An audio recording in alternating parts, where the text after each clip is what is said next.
கோமாளி படத்தின் மூலம் ஒரு நல்ல இயக்குனர் என்று நிரூபித்தார் பிரதீப் ரங்கநாதன்.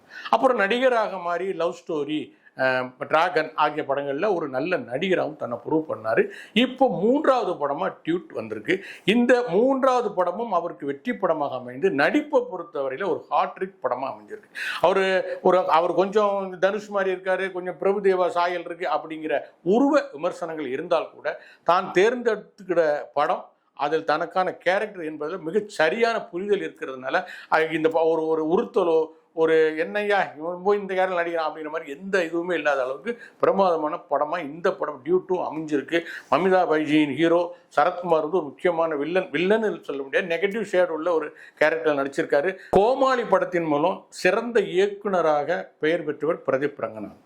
அப்புறம் அடுத்த படத்திலே அவர் நடிகராக மாறினார். லவ் ஸ்டோரி, டிராகன் படங்களில் அவர் ஒரு யதார்த்தமான நடிப்பை, ஒரு ஜாலியான நடிப்பு கொடுத்து ஒரு நல்ல நடிகனாகவும் மாற்றி காட்டினார்.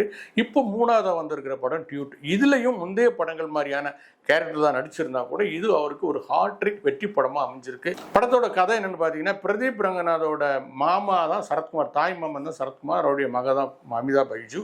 அவங்க வந்து ஒரு கட்டத்தில் வந்து மமிதா சின்ன பிள்ளையிலேருந்து 2 பேரும் ஒன்றாவே இருக்கிறதுனால ஒரு நாள் வந்து மமிதா பைஜு வந்து நான் உன்னை காதலிக்கிறேன், நம்ம கல்யாணம் பண்ணிக்கணும் அப்படின்னு பிரதீப் ரங்கநாத் சொல்லும்போது அவர் என்ன சொல்ல, இப்போ நான் ஒன்று அப்படிலாம் பார்க்கல, நான் வந்து நம்ம 2 ஒன்றா இருந்தால் படம் நான் ஃப்ரெண்டாக தான் பார்க்குறேன், உன் மேலே எனக்கு லவ் இல்லைன்னு சொல்லிடுறாரு. அதனால கோவிச்சுக்கிட்டு மமிதா பைஜு வெளியூரில் போய் படிக்க போகிறாரு. போன இடத்துல அங்கே ஒருத்தனை லவ் பண்ண ஆரம்பிக்கிறாரு.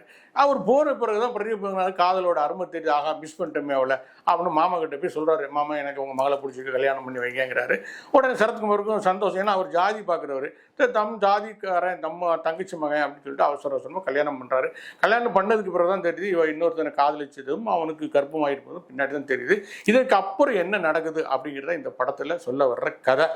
இந்த கதை, இந்த படம் வந்து ஒரு ஜாலியான, இதுக்கு முன்னாடி இது மாதிரி கதைகள் வந்திருந்தா கூட ஒரு ஜாலியான கதையாக இருந்தால் கூட இந்த படம் காதல், கல்யாணம், கலாட்டா அப்படிங்கிற மாதிரி சுற்றி வந்தால் கூட இது ஒவ்வொரு மனிதனுக்குள்ளும் ஜாதி உணர்வுகள் எப்படி வந்து ஊறி கிடக்குது அப்படிங்கிறது இந்த படம் வெளிப்படையாக பேசியிருக்கு.